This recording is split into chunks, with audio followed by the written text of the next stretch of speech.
this is Video Games Over Time. We are still in 1986, and we are still in Trinity. When we last left off, we started going through all these doors to all these different locations, getting more stuff, getting more points as a result of getting the stuff.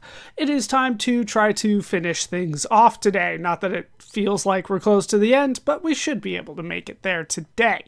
All right, we are in a shack. You're in a metal shack, barely 12 feet square. The oak floor is littered with discarded bits of rope, pulleys, and other hardware. A dark light bulb hangs from the ceiling. You can see an exit in the west wall. A 5-foot sphere rests on a bracket in the middle of the floor. Its surface is studded with bolts and crossed with electrical cables, all converging in a box-like enclosure nearby. An open white door is set into the east wall. A paperback book is lying in the corner. Okay, first thing that we're going to do is open up that book. A slip of cardboard falls out of the book as you open it. You hear the voice again, followed by a sharp clatter. There's definitely somebody outside. We'll just ignore that then. Let's take the slip, get ourselves a point. Another voice joins the first. You strain to listen. Towerside breaker closed. Check. Pittsburgh's on the line, Lieutenant. Give him to me, Joe. We're just going to ignore that some more. Let's examine the slip, right, that we picked up. The slip of cardboard seems to have been used as a bookmark. A stanza of poetry is typed on one side. The other side is covered with some kind of diagram. A gust of wind obscures the conversation outside for a few moments. You can pick out the words focus, groves, and surveillance, but little else. All right, let's take a look at that diagram on this slip of paper. Oh, the diagram is a meaningless network of intersecting lines. The legend RD equals pause. I probably am going to need to write this down. RD equals pause, BL equals GND, ST equals inf, and WH equals DET. Det. Let me go ahead and write those down because this is going to be important. And it looks like it is seemingly random. But we will need all that good stuff for later. Okay, got it written down. We are ready to go. We don't need the slip anymore. The wind rises again, drowning out the voices altogether. Let's head out west. You don't want to get caught. There's always people kind of around, but if you get caught, it's bad things for you. It's part of how it works. It's the the temporal prime directive. But west of here is the tower platform. A metal rail is all that stands between you and a 100-foot drop. Miles of barren desert lie below, gray and still in the gathering dawn. Black roads radiate outward like the hands of a great clock. This narrow platform opens east into a metal shack. A searchlight on the southwest horizon floods the platform in a raw white glare. A ladder is sticking up over the platform's edge. The lemming in the cage washes its face with its paws. Cute. You hear a motor revving to life below. One of the voices barks something. There's a squeal of rubber and a Jeep appears on the south road. You watch the headlights dwindle into the distance. All right, well, we can go down from here now that it appears to be safe from the people. You clutch the topmost rung of the ladder with sweating palms. Fighting back vertigo, you begin to feel your way downward. At last, your foot touches a flat surface. Tower landing. A spiderweb of steel rises from the desert floor below, tapering up to the platform 50 feet overhead. Thick ropes and cables dangle around the ladder that continue downward. Let's continue downward then. To the base of the tower, you step back onto the ladder and inch yourself downward. A steel tower rises overhead, black against the cloudy sky. Your eyes follow the tapered frame up the ladder, past dangling ropes and cables, to the platform at its summit. Paved roads and instrument lines lead off into the surrounding desert. A closed box, locked with a steel padlock, is lying across the ground nearby. A familiar roadrunner is eyeing you from its perch on the box's lid. The ruby in its beak gleams in the early dawn. With a skillful toss, the roadrunner deposits the ruby on the box. Then it leaps off and scampers eagerly around your feet. If you didn't know better, you'd swear it was glad to see you. Well, we've been trying to get it this whole time. Let's go ahead and take the ruby. You take the ruby off the box, 1 more point. We're up to 70. We're getting there. The roadrunner scampers around your feet. We're going to put the ruby in red boot because that matches what we did with the emerald in the green boot. You press the ruby into the toe of the red boot. As you watch, the red leather closes around the jewel and absorbs it like melting wax. A shudder of ecstasy ripples up and down the length of the boot. It begins to glow with raw energy, brighter and brighter, until you shield your eyes from the glare. When you peek again, a tiny pair of wings has sprouted out of the heel. And then we get 1 more point for that, up to 71. The lemming in the cage blinks at you. All right, we can go now. Let's head northwest. You put 1 boot forward, whoosh, the desert streaks past in a dizzy rush of color. Now we're northwest of the tower. Stubby poles draped with instrument lines follow a paved road northwest into the desert, while a dirt trail curves away to the south. The tower is a dim outline against the southeast mountains. Your boots are tingling with energy. Let's go northwest again. Whoosh, the desert streaks past. To the paved road. The paved road leads northwest across the gray desert and southeast towards the tower. Go northwest again. The ground blurs beneath your feet. We're just flying thanks to these boots. Still on the paved road, though. Your eyes follow the instrument lines northwest, where a cluster of shelters and searchlights is visible on the horizon. The paved road continues in that direction and also leads southwest. An abandoned Jeep is parked nearby. Let's open the Jeep. You open the door and then in. Now we're in the Jeep. You climb into the Jeep. Comfort was clearly not a consideration in the design of this Jeep. The seat is narrow and hard, and your shin is scrunched up against a radio bolted to the floor. Whoever was driving this Jeep left it in an awful hurry. There's a wallet on the floor at your feet. We'll look at the radio first. The radio is firmly bolted to the floor of the Jeep. This is probably just as well because it's big and awkward, probably too heavy to carry. Among its many controls are an oversized dial and a toggle switch. Let's examine that dial. The dial is calibrated with numbers from 20 to 80. Right now it's set to 79. We get 3 points for that? My notes say 1. But we're up to 74. As a baseball nerd, 20 to 80 means something to me. 79 is awesome. But we're going to... I don't think...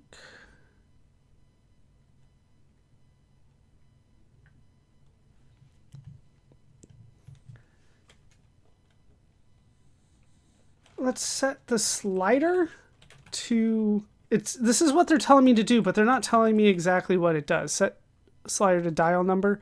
Yeah, that's what I thought. Hold on, let me try to figure out what they mean by that. All right, they just meant the number 79. I did want to test that, though. Yeah, set slider to 79, which apparently gives us 3 more points. You move the slider until it points to the number 79. That's what they told us it was, so we moved it there. I think that's just another random 1. So whatever you get, just set it to that. 3 more points, and we're up to 77 out of 100. The lemming in the cage sniffs the air inquisitively. All right, we'll pull the antenna. You pull the antenna out of the walkie-talkie, extending it to its full length. Let's turn on the walkie. You turn on the rocker switch. The walkie-talkie hisses quietly. Roger, displacement report. Let's get out of here then. You clamber out of the Jeep to the paved road. The Roadrunner prances to your side. All right, are we going to have to kill this animal? Game's not been nice to animals. We're just going to go southeast several times here. So southeast. You streak across the desert. The walkie-talkie emits a burst of static. Southeast again. To the northwest of Tower. Nothing really interesting here? Well, I guess the lemming in the cage trembles with agitation. Southeast a third time. Now we are at the base of the tower. A closed box lock with a steel padlock is lying across the ground nearby. A voice on the walkie-talkie hisses, HE secured. Let's go southeast again. The ground blurs beneath your feet to the shallow crater. You're standing at the edge of a shallow depression in the desert floor, a few 100 feet across. The ground within is gray and pulverized as if by a powerful explosion. And he guesses where we are. A paved road leads southeast and into the desert and northwest towards the tower. And southeast one more time to... I think that was enough. Yes. To northwest of Ranch. You're at the northwest corner of a stone wall. A closed iron gate leads into a dilapidated ranch house. A paved road bears northwest into the desert. Other paths curve east and south along the wall's perimeter. The walkie-talkie crackles for a moment. All right, let's open the gate first. Then we'll go southeast, and now we're in the backyard. This patch of dust lies within the elbow of the ranch house and is enclosed by a stone wall to the north and west. An open hallway leads south into the house. There's also a closed screen door to the east and an open iron gate in the northwest corner of the stone wall. The Roadrunner hops into view. The walkie-talkie clicks and hisses. Baker, get calibration on the horn. All right, well, we did something. We'll go south from here. You step into the hallway. This short hallway opens outdoors to the north and south. A closed outer door leads east into a kitchen. Turning west, you see a stairway descending into darkness. Let's open the door. You open the outer door. The Roadrunner reappears at your side. The walkie-talkie hisses quietly. We got a lot of things going on. The Roadrunner, the walkie-talkie, the lemming every once in a while. Let's head east into the kitchen. Disconnected stovepipes and an open cupboard with a steak knife in it are the only evidence of this room's identity. An open outer door in the west wall leads out to a hallway. Other exits lead north and north and east. The Roadrunner races to your side. We will take the knife, take the steak knife out of the cupboard. One more point. Voice on the walkie-talkie says, SCR 299 checks, able. And then we will head east of here to the southeast room. Something about this room gives you the impression that it was hastily vacated. The front door in the east wall is closed. Other exits lead north and west. The Roadrunner reappears at your side. Let's go north. And we've made it to the assembly room. Whoever used this room was paranoid about dirt. The floor is swept spotless and the edges of both windows are carefully sealed with tape. A closed front door leads east and there's an open closet door in the north wall. Other exits lead south and west. A workbench covered with loose sheets of brown paper runs along the north wall. You see bits of wire and other debris scattered across the paper. You turn to face an urgent noise behind you. Your heart skips a beat. Two tiny eyes, bright with hunger, black with menace, are glaring at you from only a few feet away. You hear the noise again. It's like a pebble in an empty can. The rattlesnake rears its wedge-shaped head. It looks as if it's about to strike. The Roadrunner trots into the room and freezes. Tension mounts as snake and bird study one another, their eyes bright with familiar hatred. Suddenly, the Roadrunner explodes into action. It dances around the snake, fluttering off the walls as it tries to grab the hissing reptile in its beak. But the room isn't big enough to support this style of attack, and after a few very close calls, the Roadrunner abandons the fray and retreats with a squall of frustration. The lemming sees the rattlesnake and begins to tremble. The walkie-talkie emits a burst of static. You don't want to hang out in a room with a rattlesnake, like just in general, but also in the game. You just don't want to do that. So we're going to head north into the closet. You beat a hasty retreat from the rattlesnake. There's barely enough room to turn around in this puny closet. Its single open door is in the south wall. The rattlesnake lurks just outside the open door. It looks as if it's about to strike.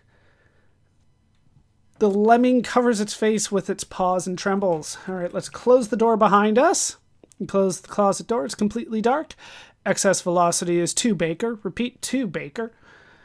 All right, well, we'll open the cage and just let the lemming out. Once again, not great things with animals. You open the bird cage, you hear the lemming scramble out of the cage and plop to the floor. Something is scratching around in the darkness. I bet it's a lemming. Okay. Let's open the door. You open the closet door. The rattlesnake lurks just outside the open door. It looks as if it's about to strike. The lemming scrambles through the open closet door straight into the fangs of the rattlesnake. The lemming twitches for a while as the venom takes effect. Then the snake drags its prize across the floor, shakes its tail once for effect, and slithers out of sight. And our score goes up by 3 points. We're up to 81 out of 100. The walkie-talkie crackles for a moment. I mentioned that the game doesn't seem to like animals, right? Well, that trend continues. That's what I was supposed to do. We'll drop the cage. We don't need that anymore. And then we'll head south into the assembly room. Who would think, though, like I'm going to need to bring a lemming so that I can feed it to a rattlesnake. And then the rattlesnake will leave me alone. Right, we've talked about this one before. The Roadrunner reappears here. We got confirmation from Carazozo. Carazozo's here. For all you Carazozo fans. Let's search the workbench. As you lift the edge of the paper, a screwdriver rolls out from underneath and lands on your foot. Ouch. We'll take that. Get 1 more point. The Roadrunner scratches impatiently on the ground. The walkie-talkie whines softly. Baker to all units. Are we all in on this? Not yet. Give me time. Like, you don't have a lot of time to do this. There's not time to explore where we are. I'll give you a hint. It says that we're in New Mexico. All right, let's open the front door. You open the front door. Abel to Baker. Us cowboys been waiting all night. Roger, Abel. Let's go east to the front deck. You're on a raised deck attached to the east side of the ranch house. 2 doors, a closed one at the deck's left corner and an open one at the right lead inside. A gentle ramp slopes down to the front yard. The Roadrunner struts into view. Everything's up at Forbes Field. Roger. It's time, gentlemen. No, it's time. Let's go east again to the front yard. This patch of ground lies between the ranch house to the west and a huge cement reservoir to the east. Well-worn paths curve north and south around the stone wall enclosing the house. Other trails skirt the reservoir on either side. The ramp slopes up through a gap in the stone wall, ending on a raised deck. The Roadrunner reappears. The walkie-talkie emits a burst of interference followed by faint strains of music. It's the Star-Spangled Banner. Lovely, let's be patriotic before this happens. A lone voice speaks, half buried in the melody. It is now 0 minus 20 minutes. All right, we got 20 minutes. We got a little bit more time than they made it sound like. We want to go southeast from here to the south of Reservoir. You're near the south side of a big cement reservoir. Dusty paths lead west and northwest around a ranch house. Another curves northeast to the base of a windmill. Stairway climbs up to the reservoir's edge. The Roadrunner prances to your side. We'll go up from here. You climb the stairway. Edge of reservoir. You're on the edge of a big concrete reservoir filled with dark water. A short flight of steps leads down to the ground. A lush string ensemble begins to swell above the talkie's hiss. We're playing the Star-Spangled Banner on strings?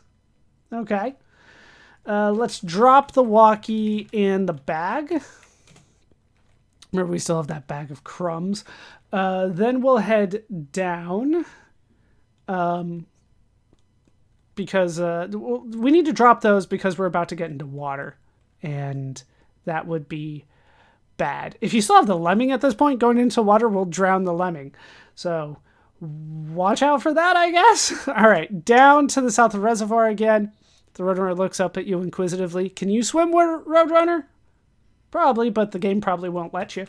Let's go northeast. You zoom over the landscape. Now we're under the windmill. A squat wooden windmill rises overhead, its dark timbers tapering up to a square landing that overlooks the east side of an adjacent reservoir even. The bottom rungs of a ladder are just within reach. All right, we will go up from here to the windmill. The ladder squeaks and complains as you ascend. You're on a square landing near the top of the windmill. The rotting planks underfoot creak ominously as you stand on them. A rickety ladder leads downward. Somebody's left a nice pair of binoculars at the landing's edge. The landing creaks under your weight. It isn't in very good shape. Okay, we're going to turn on the lantern. The lantern emits a warm yellow beam. The landing emits a wooden moan of discomfort. Let's take the binoculars.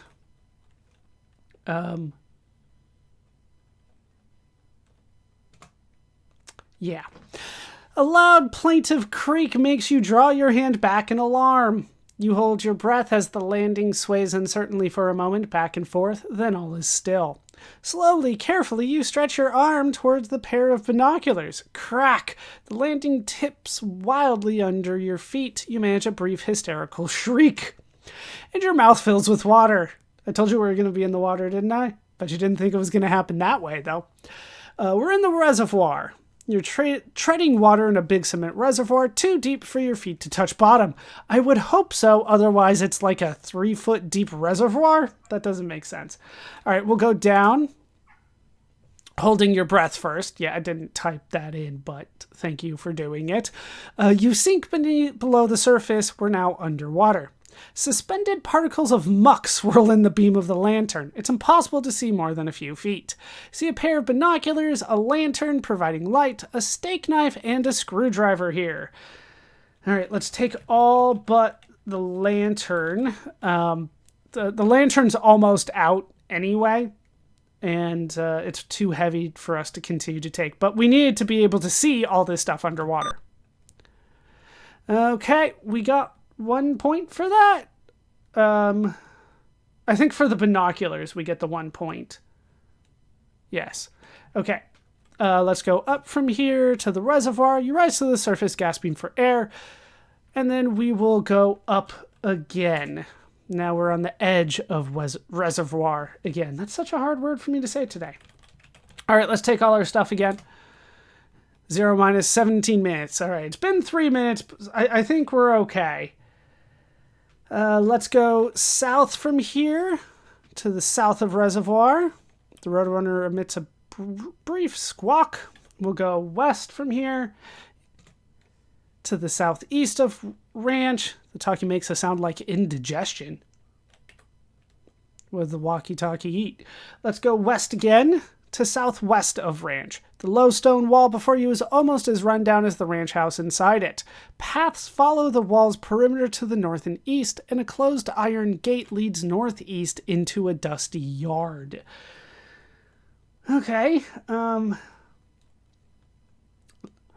this is all risky. Like, we are on a hard timer here. Let's go southwest to the desert. The desert around you is flat and empty. Only the distant tower relieves the monotony of the landscape. 16 minutes. Southwest again to the paved road. Paved road, straight level, bears in a north-south line across the desert. So this is a different road than the other one. This one's north-south. We're going to follow it south, and that should... I thought that was going to take us somewhere else. A paved road bears north and south across the desert. Another road bends northwest, and a dirt trail wanders off to the southeast. A distorted waltz competes with the hissing of the talkie.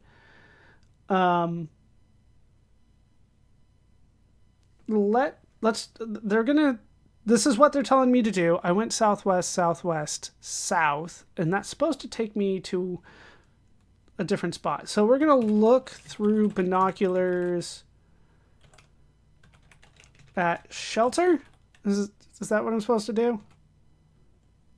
You can't see any shelter here. I didn't think so. Let's go south again.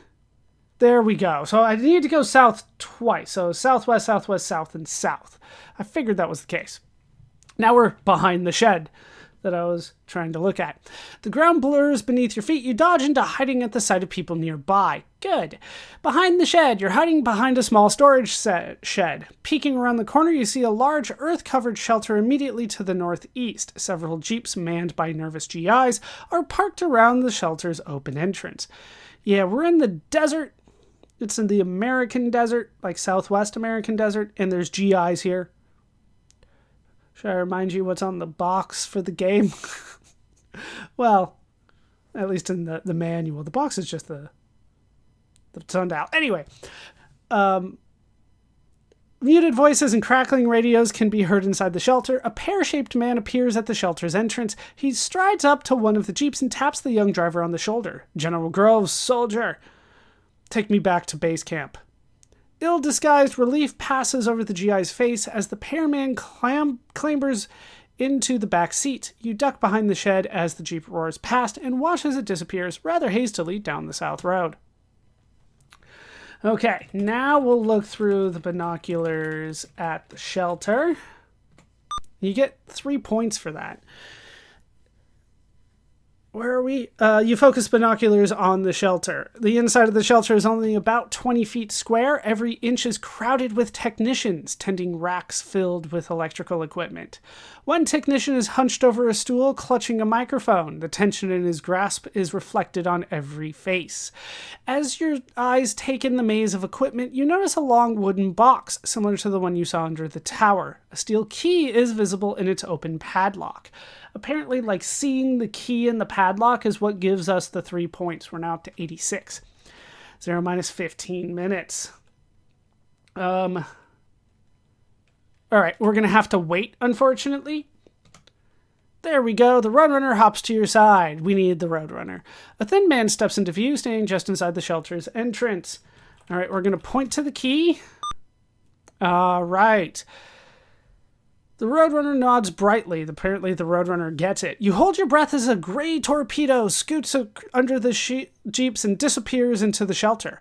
The busy technicians fail to notice the fearless creature plucking the key from its padlock. Triumphantly, the Roadrunner prances back to your side and deposits the key at your feet. Up to 89. We're so close. Pushing back his pork pie hat, the thin man peers up at the overcast sky.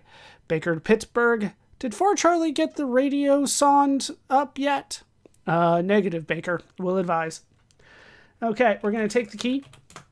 That gets us to an even 90. The Roadrunner watches every move you make. You notice the thin man glancing at his watch. Let's look at him closely. Oh, we get a quote for that. Walt Whitman's quote. Distant and dead resuscitate. They show me as the dial or move as the hands of me. I am the clock myself. Distant and dead resuscitate. They show me as the dial or move as the hands of me. I am the clock myself. I'm not going to lie. I feel like there's more context that I'm not getting from that quote because it does not make sense to me. I know he's big on metaphor and all that, but okay, you're the clock. The thin man near the shelter is drawn and haggard. It looks as if he hasn't slept in days. Let's go north from here. Back to the paved road. 14 minutes. North again to the paved road still. North to the south of Tower. You hear a hearty guffaw on the talkie. Never get that one past CIC. And north again to the base of the tower. Okay, let's unlock the box with the key that we got. Another point for us. You slip the key into the padlock. It unlocks with a smart little snap. The padlock slides off the lid of the box as you swing it open, revealing a control panel inside. 13 minutes to go. Let's examine the panel. The control panel is covered with a bewildering array of instruments clustered around a heavy-duty circuit breaker. And the Roadrunner caught up to us. Let's pull the breaker. There we go. Okay, we have to pay attention here. You lift the handle of the circuit breaker. What the? Mutters the walkie-talkie. I didn't copy, Baker. Ah, hell. You hear a flurry of excited voices. Baker to all units. We have 100% continuity. Lost tower side. Repeat, 0 continuity. A chorus of expletives fill the airwaves. Check your idiot bulb, Baker. I replaced 2 duds last night.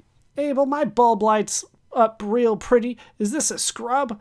I don't know. Ask the kid if he reconnected the positive line on X after the continuity check.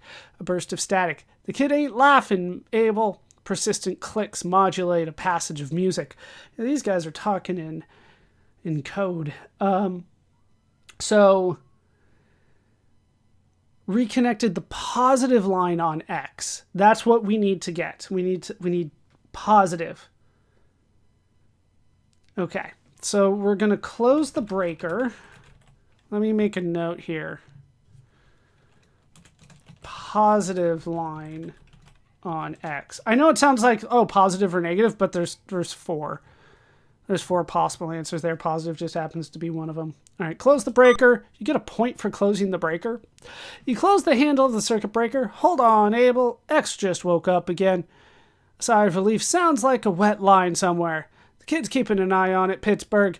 If it dies again before the sequencer takes over, we're going to have to scrub. Roger Baker. A lot of crossed fingers up here. We're up to 92 points. The Roadrunner scoots between your legs. So basically we disrupted a circuit or something like that, and we had to figure out which line was disrupted, and it turned out to be the positive line. So that's the information we needed. Okay. What's the line I need to pay attention to? If it dies again before the sequencer takes over, we're going to have to scrub. Okay. So we need to time it for when after the sequencer takes over. Yeah, we're so close to the end here. All right. Let's go southwest from here. Southwest of Tower. 12 minutes left. Southwest again to the paved road. Southwest a third time.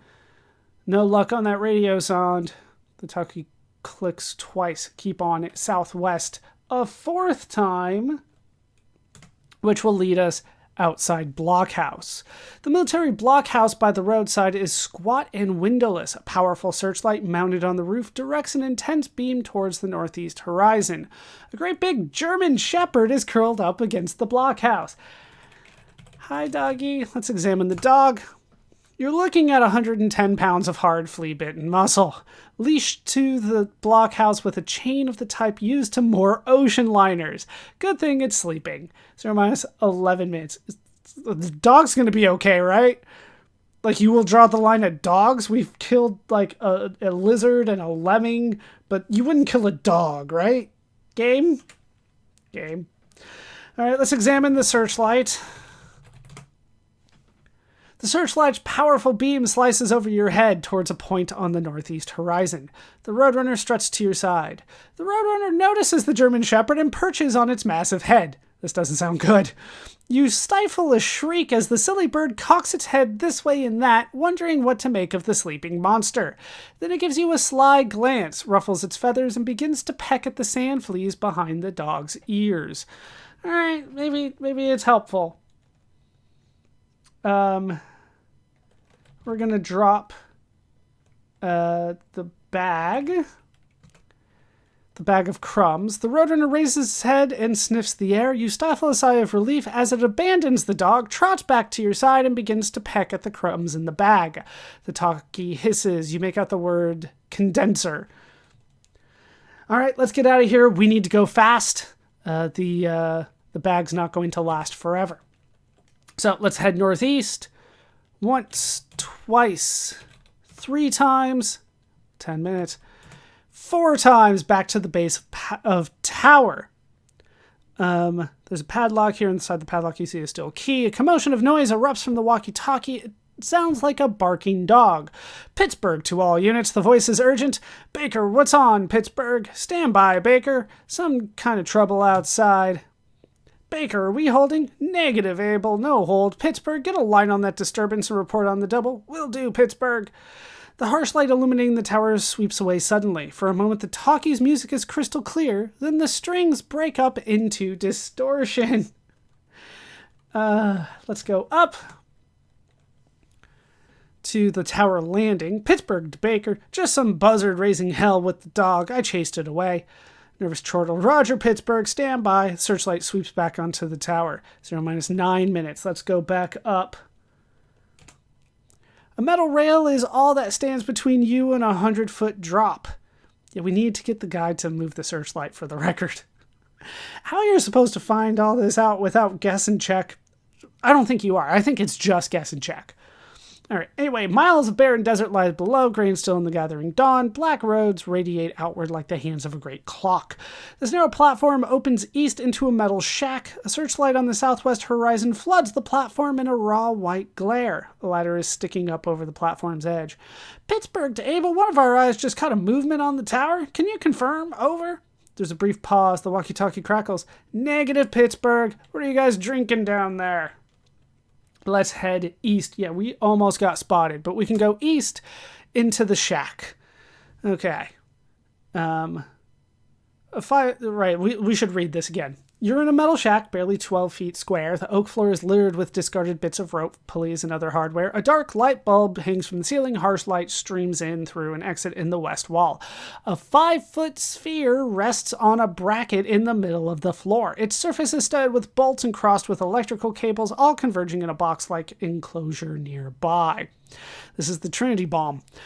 An open white door is set into the east wall. A paperback book is lying in the corner. There's a slip of cardboard here. Pittsburgh to Baker. Whatever we saw up there went home. Roger, Pittsburgh. A silograph check, squeaks the talkie. Yeah. All right, let's examine the enclosure. The enclosure is a central junction for the forest of cables connected to the sphere. An access panel on the side is closed. Let's take a look at the panel. The access panel is attached to the enclosure with 4 screws. 0-8 minutes. Let's unscrew the panel. We do have the screwdriver after all. You loosen the screws on the access panel. It falls off the enclosure and clatters to the floor. 95 points. Let's look in the panel. The access panel's interior is dark. Able to Baker. We got a breeze blowing right in our face. Is TR4 sleeping down there?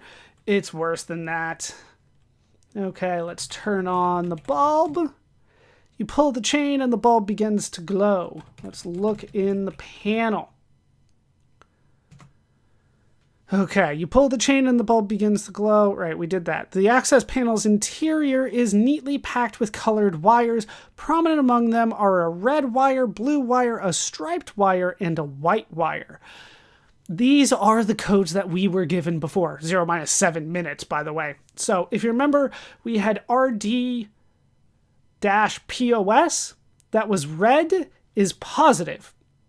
We have BL, that's blue, to GND, I believe that's ground.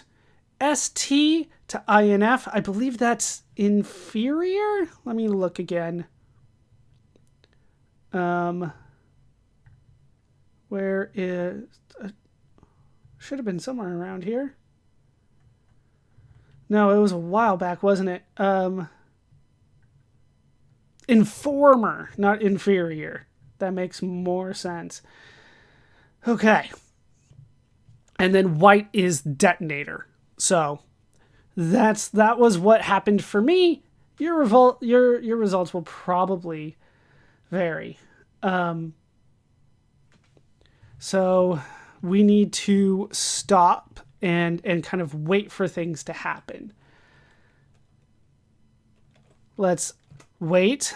Faint strains of music swim in and out of static.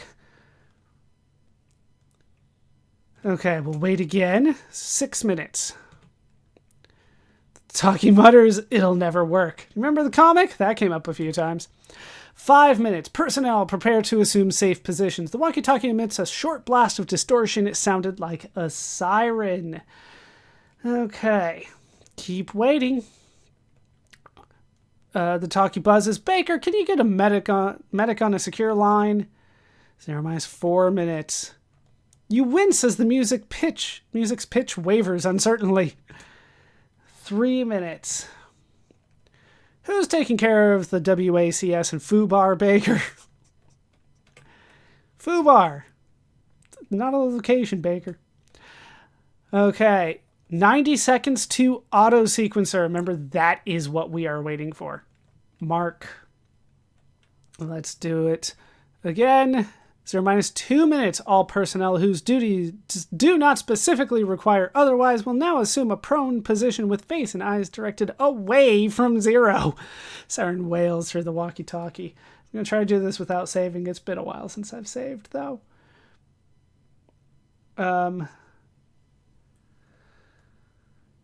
Yeah, I can look at things, but we'll just keep waiting. Auto sequencer in 60. Roger, 60 seconds. 45 seconds to auto sequencer. The music on the walkie-talkie distorts badly. 30 seconds to auto sequencer. 0 minus 1 minute. Sequencer will assume control in 15 seconds. Okay.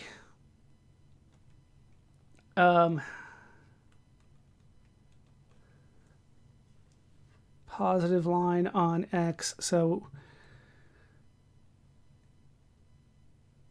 okay, let's do it. I'm making sure I have everything that I need. 0 minus 45 seconds. Commence auto sequence. We copy Baker. Sequencer affirmative. Good luck. All right, we're going to cut the red wire because the red was linked to positive and positive line was the one that was in that breaker. Let's cut the red wire. All right, your score went up by 5 points. The total is now 100 out of 100 points. We've done it. You slide the blade of the steak knife under the red wire and pull back on it as hard as you can. The thick insulation cracks under the strain, stretches, frays, and splits. Snap! A shower of spark erupts from the enclosure. You lose your balance and fall backwards to the floor. X unit just went out again, shouts a voice. Which line is it, Baker? Kids board says it's the positive. The others look okay. We're letting it go, Abel. The sequencer's running. The walkie-talkie clicks and hisses. Congratulations! You turn but see no one. 0 minus 30 seconds, crackles the walkie-talkie. You should be proud of yourself. Where is that voice coming from?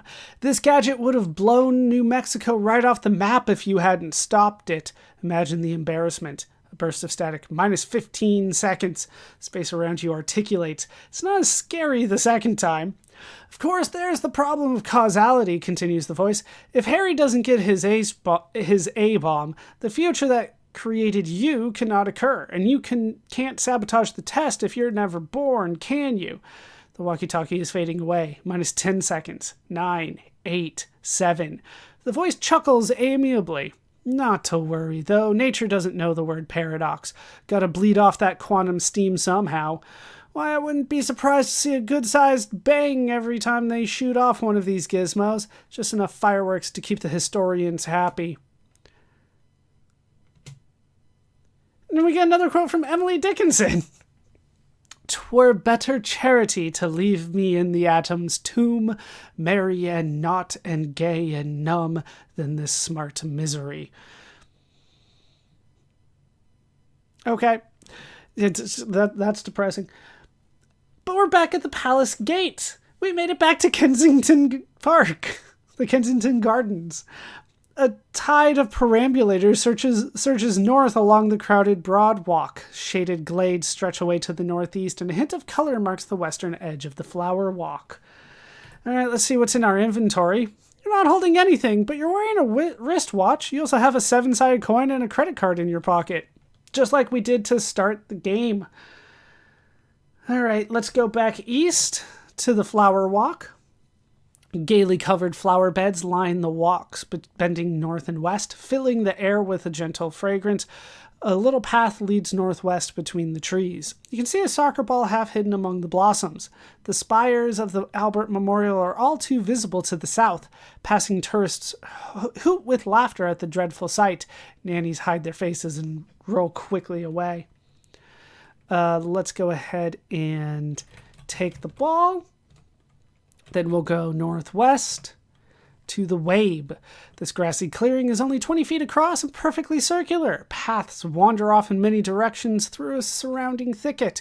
A shaft of golden sunlight falls across a handsome antique sundial erected at the exact center of the clearing. Let's examine the sundial. The perimeter of the sundial is inscribed with 7 curious symbols and a compass rose, with the legend Tempus Edex Rerum emblazoned across the bottom. A triangular gnomon casts a finger-like shadow that is creeping slowly towards the first symbol. Let's turn the gnome on. You can feel the gnome on getting more and more wobbly as you turn it. A final twist and it falls with a clatter onto the face of the sundial. We'll take that then and head northwest to the Broad Walk. A brooding statue of Queen Victoria faces east, where the waters of the Round Pond sparkle in the afternoon sun. Your eyes follow the crowded Broad Walk north and south until its borders are lost amid the bustle of perambulators. Small paths curve northeast and southeast between the trees. A cloud of pigeons fills the air. They circle overhead and congregate around a nearby bench where an aged woman is selling bags of crumbs. "Feed the birds, 30p," her voice quavers with heartbreak. Okay, we'll ask the woman about the Roadrunner. Do you know anything about this Roadrunner? The bird woman gives you a sharp look but doesn't reply. Ask the woman about the ruby. The bird woman peers at you closely. "Have you seen one?" she whispers. "Wouldn't let it out of my sight if I was you." All right, we'll give the card to the woman. Yeah, you can have my credit card. "I ain't Herod's, dearie. 30p. Fine. Buy the bag." "Bless you," cues the bird woman, taking your money with a practice snatch. 20p's the change. She holds out a bag of crumbs and a small coin for you. "Take your bag and change, governor." All right, take bag and coin. We'll feed the birds. Take a handful of crumbs out of the bag. They fall between your fingers and tumble across the ground. As the wild birds gobble down the crumbs, a glint of red catches your eye. Frowning, you stoop down for a closer look and gasp with astonishment. The ruby at your feet is bigger than a walnut, with finely cut facets that sparkle with crimson fire. It must have been in the bag of crumbs. 30p for the starving birds, hollers the bird woman. Okay, we will take the ruby. Or we'll try. As you reach down to touch the ruby, a very large bird races out from behind a tree. It snatches away the ruby with its beak, zigzags through a group of tourists, and disappears to the east. "It's time," shrieks the bird woman. The east wind softens to a whisper and dies away. Blowing leaves settle to the ground, and the trees are still. Then a fresh gust blows in from the west. All right, let's do it again. Follow the bird east. 30p, calls the bird woman. We've made it to the Round Pond. Ducks and swans bob on the sparkling surface of the Round Pond. They share the water with an impressive fleet of toy boats, directed by the excited shouts of children. Crowded paths radiate from the pond in many directions. The large bird you saw before is here. You catch a glimpse of the ruby in its beak as it races between the wheels of a perambulator and disappears to the east. All right, we'll examine the boats. The toy boats are crafted of paper and sticks. They bob freely among the wild birds who can barely conceal their outrage. One of the toy boats on the Round Pond catches your eye. The west wind blows it closer, and you realize that the white sails are actually wings. It's a folded paper bird floating just within reach. All right, we will take the paper bird. Take the paper bird out of the Round Pond. We'll open the bird. Gently open the paper bird to its full size and read the paper. The words "Longwater 4 o'clock" are scrawled on the piece of paper. How'd that get there? All right, let's examine the watch. It's 3:34:45 p.m. Let's go northwest to the Black Lion Gate.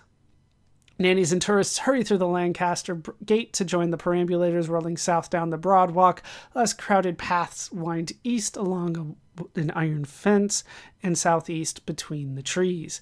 A careless nanny has left her perambulator unattended. All right, let's go ahead and open the pram, get in and push the pram east to the Inverness Terrace. Crowded walkways lead east and west along an iron fence. Narrow paths wander south into the gardens. A young boy sits nearby, listening to a pair of headphones and idly blowing soap bubbles. Is he 40 feet tall? There's a dish full of soapy water by his side. The perambulator rolls to a stop. The boy dips the bubble wand in the dish and swishes it around. We didn't do it, but in New Mexico, we could have seen a picture of this boy.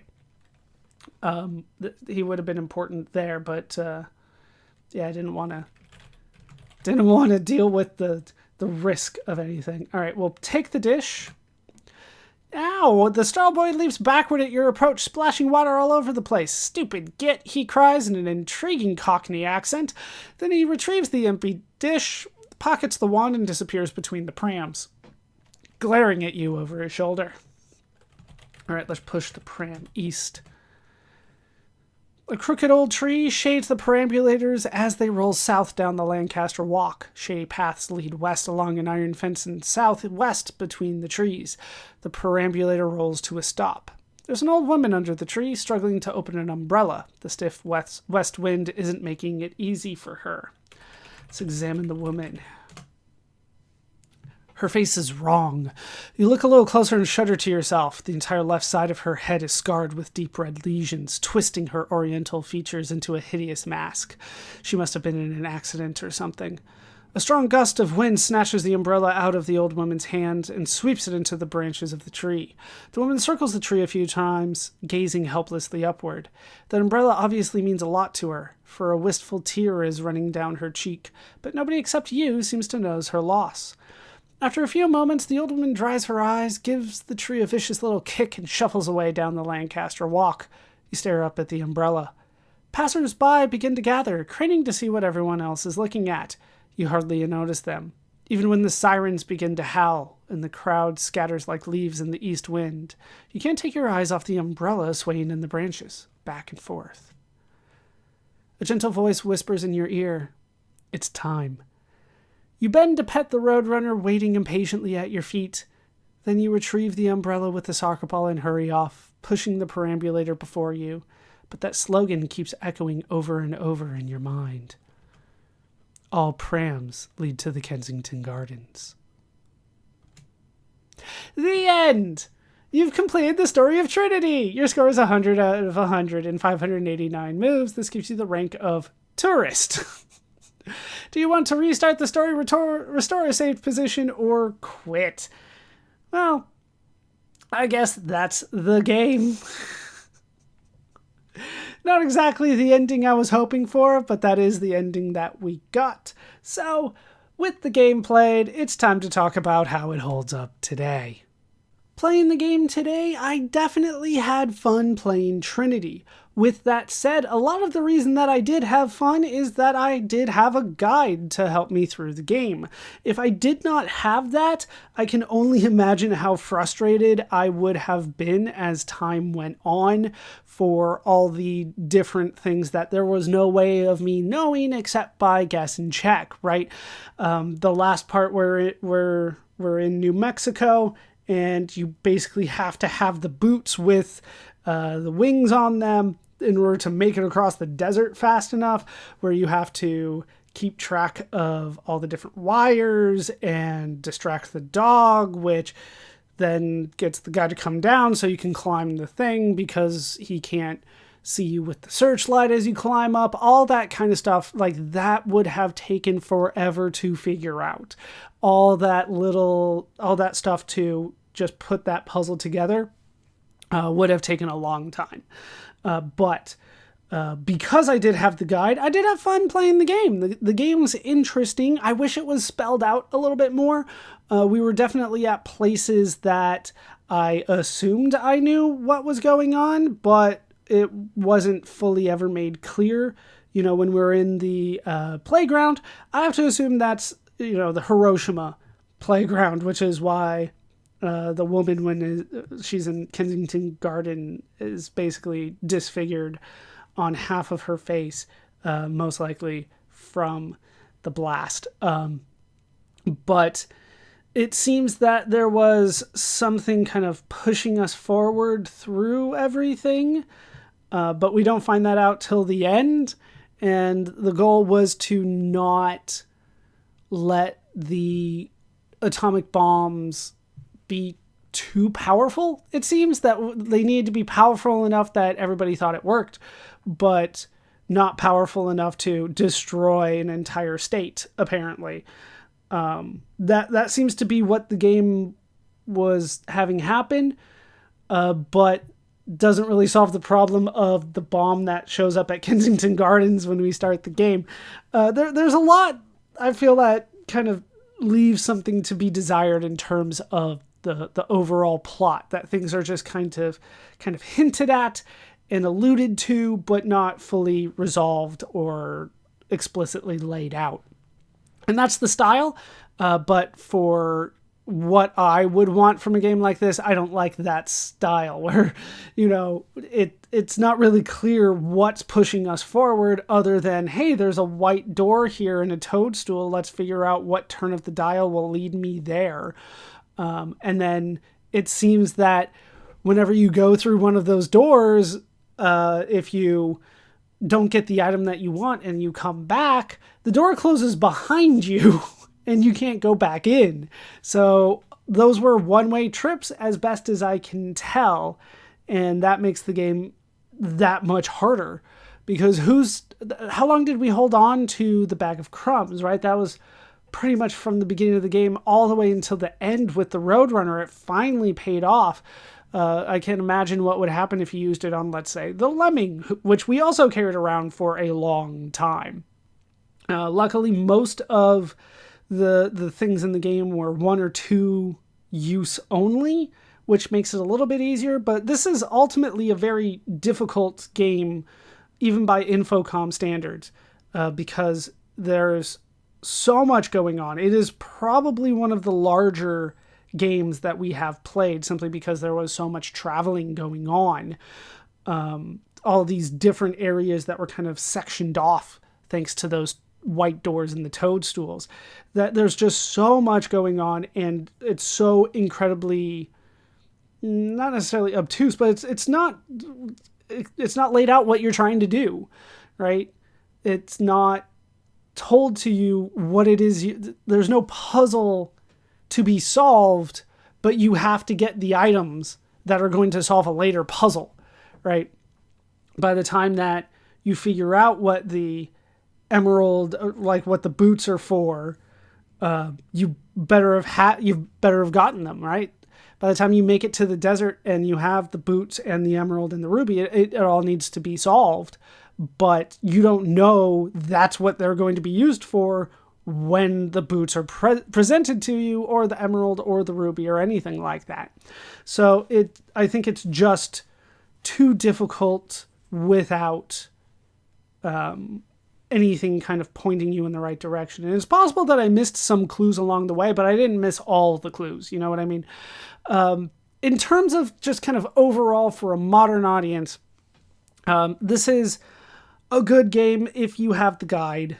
If you don't have the guide, I think it's too frustrating. And I think for a lot of people, text adventure games, interactive fiction games, whatever you want to call them, by 1986, they are a little passé, right?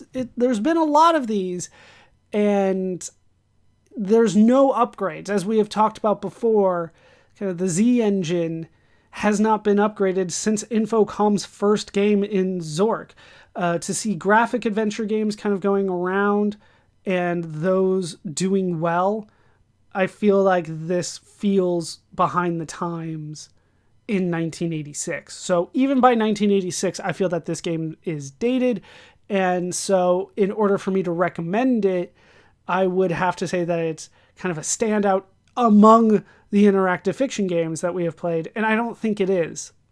There's not any real comedy going on in it. There's a couple small jokes, but nothing that made me stood out to me and go, oh, that's a joke. But there's a couple things that are kind of clever or funny along the way. It's definitely much more of an intellectual thought experiment than anything else, right? When was the last time I had to look up a word? And I had to do it a couple times in this game simply because I had never seen it or heard it pronounced out loud. The game is difficult, intellectual, and even by 1986 standpoint, dated. So it's hard for me to recommend this to people, but if you do love Infocom interactive fiction games, there's something to enjoy in this game. I enjoyed it, but you don't really need me to say whether this is a game you'll enjoy or not. You probably already know that going in. If you enjoyed a lot of the other Infocom interactive fiction games, this one will probably have something for you to enjoy. Just don't expect anything too new or too groundbreaking in this one. It does feel like a lot of the other games that we have played. And that's my modern take on the game. When the game was released, Trinity was somewhat successful. The game's darker tone compared to Infocom's previous titles meant that Trinity did not sell as well as some other titles, selling less than 40,000 units through June 1987. As time has gone on, the game, if it is remembered, is typically remembered well. The game will occasionally make lists of best games of all time, with praise mostly focused on the game's tone and gameplay. It is also often considered one of Infocom's best games. This would not be the last game from Infocom. Although Trinity was not particularly successful, Infocom would continue to create video games. We will hear from Infocom again. As for Brian Moriarty, he would also continue to create video games, and we will hear from Brian Moriarty again as we continue as well. That will do it for the story of Trinity for now. My name is Baller Scuba. This has been Video Games Over Time. Thank you so much for watching, and I hope to see you in our next video when we take on a mob.